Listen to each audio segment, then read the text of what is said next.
Praise the lord. యేసునామమే జయము. మన రక్షకుడు మన విమోచకుడైన యేసుక్రీస్తు అతి పరిశుద్ధ నామములో అందరికీ వందనాలు. చిన్న ప్రార్థన ద్వారా రాత్రికాల వాక్య భాగం ధ్యానించుకుందాము.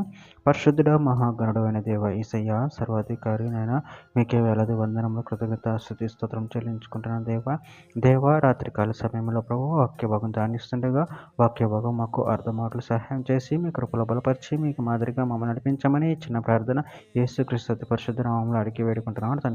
Amen amen. కీర్తనల గ్రంథం 69వ అధ్యాయం 20వ వచనము.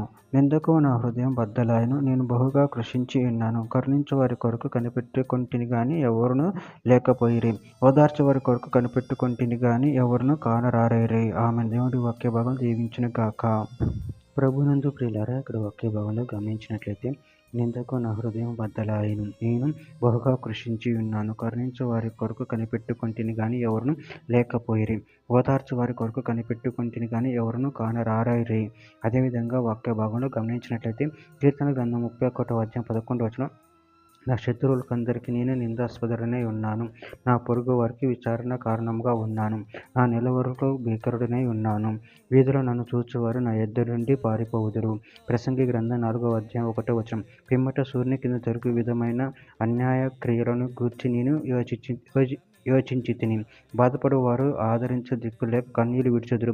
వారిని బాధపెట్టువారు బలవంతులు కనుక ఆదరించేవాడు ఒక్కడును లేకపోయిను. యెషయా గ్రంథం 53వ అధ్యాయం 3వ వచనం. అతడు తృణీకరింపబడిన వాడును ఆయను, మనుషుల వలన విసర్జింపబడిన వాడును, వ్యసనాక్రాంతుడు గాను, వ్యాధిని అనుభవించువాడు గాను, మనుషులు చూడనొల్లని వాడు గాను ఉండెను. అతడు తృణీకరింపబడిన వాడు గనుక మనము అతనిని ఎన్నిక చేయకపోతిమి. హెబ్రీయులకు రాసిన పత్రిక 12వ అధ్యాయం 2వ వచనం. మనము కూడా ప్రతి భారమును సులువుగా చిక్కులుపెట్టు పాపం విడిచిపెట్టి విశ్వాసముకు కర్తయు దానిని కొనసాగించు వాడినైన యేసు వైపు చూచుచు మన ఎదుట ఉంచబడిన పందెంలో ఓపికతో పరిగెత్తుదాము. ఆయన తన ఎదుట ఉంచబడిన ఆనందము కొరకే అవమానం నిర్లక్ష్య పెట్టి సిలువను సహించి దేవుని సింహాసనం యొక్క కుడి పార్శ్వమున ఆసీనుడై ఉన్నాడు. చివరిగా ఒక మాట. కీర్తన గ్రంథం 42వ అధ్యాయము 6వ వచనం. నా దేవ, నా ప్రాణం నాలో కృంగి ఉన్నది. కావున యొర్దాను ప్రదేశం నుండి, హార్మోను పర్వతం నుండి, మిస్సారు కొండ నుండి నేను నిన్ను జ్ఞాపకం చేసుకొనుచున్నాను. ఆమె. దేవుడి వాక్య భాగం దీవించును గాక. చిన్న ప్రార్థన చేసుకుందాము. పరిశుద్ధుడ, ప్రేమగలని దేవ యేసయ్య, నాయన మీరు ఇచ్చిన వాక్యదానాన్ని బట్టి ప్రభు కృతజ్ఞతలు చెల్లించుకుంటున్నాను తండ్రి. మీరే మమ్మల్ని ఆదరించి దేవుడే ఉన్నారు ప్రభు. మీ అందు మీ భయభక్తులు కలిగి నిన్ను మహిమపరిచి కనపరి శక్తిని వలన మాకు అనుగ్రహించి మీ ప్రేమ కృపలు మమ్మల్ని నిరంతరం కాచి కాపాడమని చిన్న ప్రార్థన చేసిన అడిగి వేడుకుంటున్నాను తండ్రి. Amen amen.